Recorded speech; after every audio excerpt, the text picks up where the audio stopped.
আমার প্রশ্ন হলো, বৌদ্ধ ধর্মের ত্রিপিটকের এমন একটি শ্লোক উল্লেখ করুন যা অন্য কোনো শ্লোকের সাথে বিরোধপূর্ণ অথবা যা বৈজ্ঞানিকভাবে ভুল।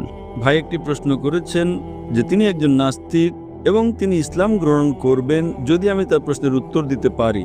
তিনি বলছেন, আপনি কি বৌদ্ধ ধর্মগ্রন্থ থেকে একটিও ভুল বের করতে পারবো? তাহলে তিনি যদি নাস্তিক হন তবে তিনি বৌদ্ধ ধর্মগ্রন্থ নিয়ে কথা বলছেন কেন? আমার প্রথম প্রশ্ন। আমি জানতে চাই।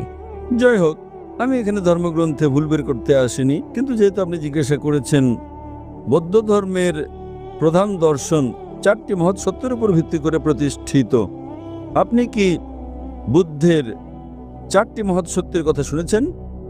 আপনি কি বুদ্ধের 4টি মহৎ সত্যের কথা শুনেছেন? আমি জানি না। আপনি যদি না জানেন তাহলে আপনি বৌদ্ধ ধর্মগ্রন্থ সম্পর্কে কি জানেন?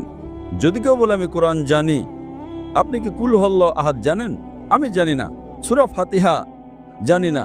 তাহলে আপনি আমার উত্তর কিভাবে বুঝবেন? বৌদ্ধ ধর্মের ভিত্তি হলো বুদ্ধের 4টি মহৎ সত্য। যদি এটি সম্পর্কে না জানেন তাহলে আমার উত্তর কিভাবে বুঝবেন?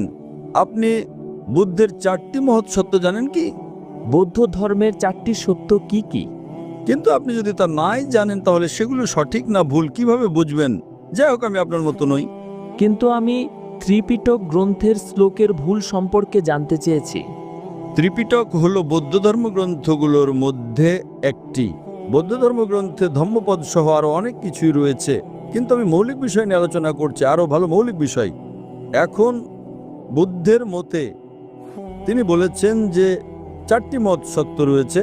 প্রথমটি হলো এই জগতে দুঃখ এবং কষ্ট রয়েছে। দ্বিতীয় সত্য, দুঃখ ও কষ্টের কারণ হলো তৃষ্ণা। তৃতীয়, দুঃখ ও কষ্ট দূর করতে হলে আকাঙ্ক্ষা দূর করতে হবে। চতুর্থ, আকাঙ্ক্ষা দূর করতে হলে অষ্টাঙ্গিক মার্গ অনুসরণ করতে হবে।